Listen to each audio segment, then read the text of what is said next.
नमस्कार, आप देख रहे हैं एफिडेविट लाइव। मैं हूं शेरिन। अब तक की प्रमुख गतिविधियों पर डालते हैं एक नजर।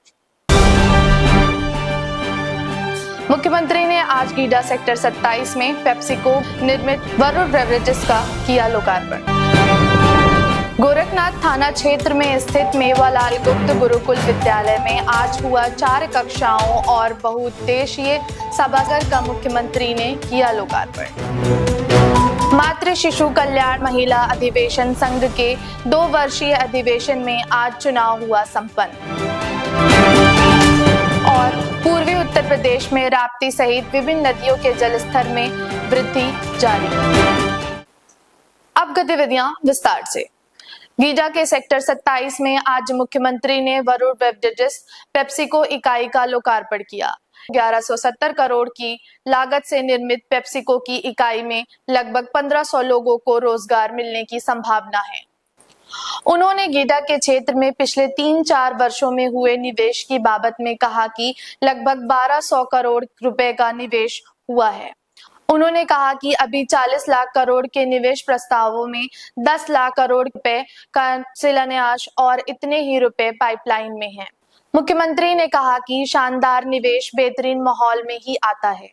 जब व्यक्ति ही सुरक्षित नहीं होगा तो पूंजी सुरक्षित कैसे रह पाएगी। अपनी सरकार की नीतियों की चर्चा करते हुए कहा कि अपराध और अपराधी के प्रति जीरो टॉलरेंस नीति ही प्रमुख है। लेकिन जो इतने से ही नहीं होगा, हमें लैंड बैंक बनाना पड़ेगा। उद्योग लगाने के लिए पर्याप्त मात्रा में जमीन हो,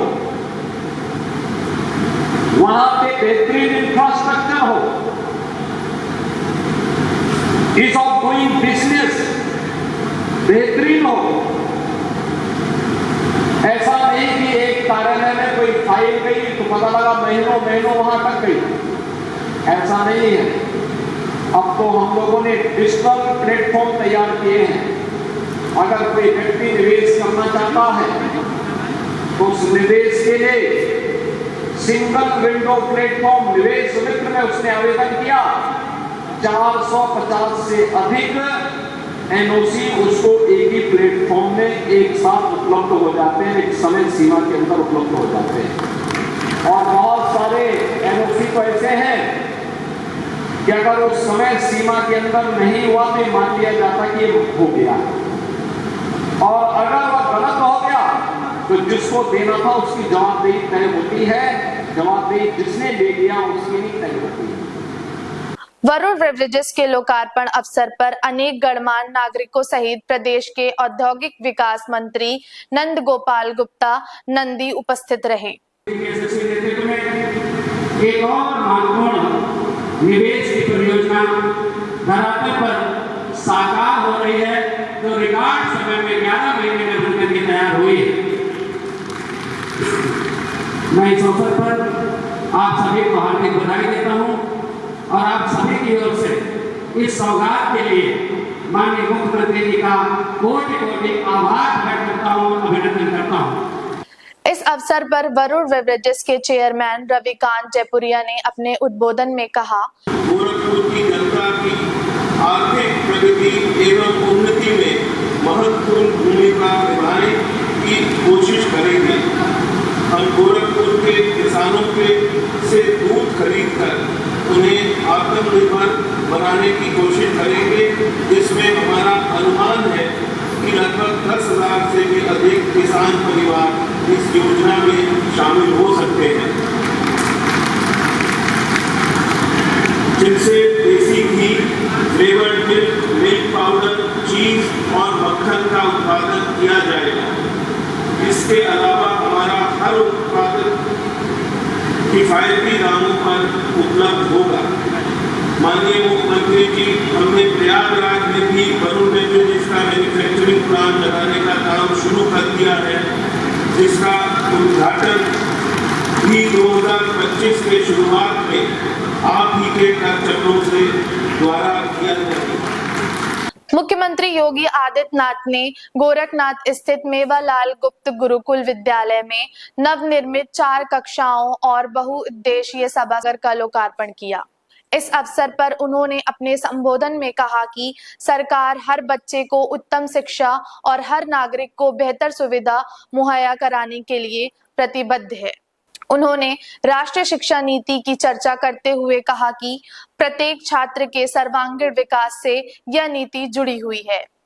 साथ ही भारत को एक विकसित राष्ट्र के रूप में स्थापित करने का क्रम है। सरकार हर एक बच्चे को उत्तम शिक्षा देने के लिए प्रतिबद्ध है, तो प्रत्येक नागरिक को स्वास्थ्य की बेहतर सुविधा देने के लिए भी प्रतिबद्ध है।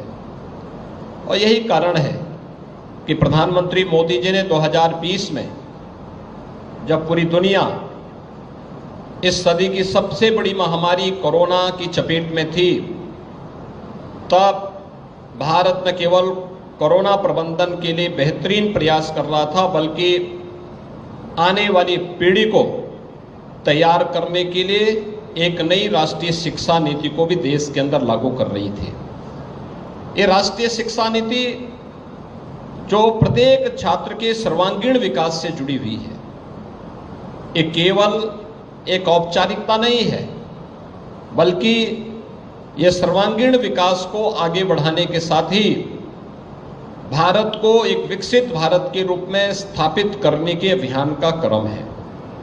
विकसित भारत की इन परिकल्पनाओं को साकार करने के लिए आज जो प्रयास प्रारंभ हुए हैं, उन प्रयासों में शिक्षा की भूमिका क्या होनी चाहिए, यह बेसिक शिक्षा से लेकर के उच्च शिक्षा तक, टेक्निकल एजुकेशन से लेकर के मेडिकल और वोकेशनल एजुकेशन तक हम आज की आवश्यकता के अनुरूप पाठ्यक्रम बच्चों को प्रदान कर सकें। जहां इस दिशा में केंद्र और राज्य सरकार के द्वारा बेहतर प्रयास प्रारंभ किए गए हैं, वहीं स्वास्थ्य के क्षेत्र में भी बहुत सारे प्रयास प्रारंभ हुए।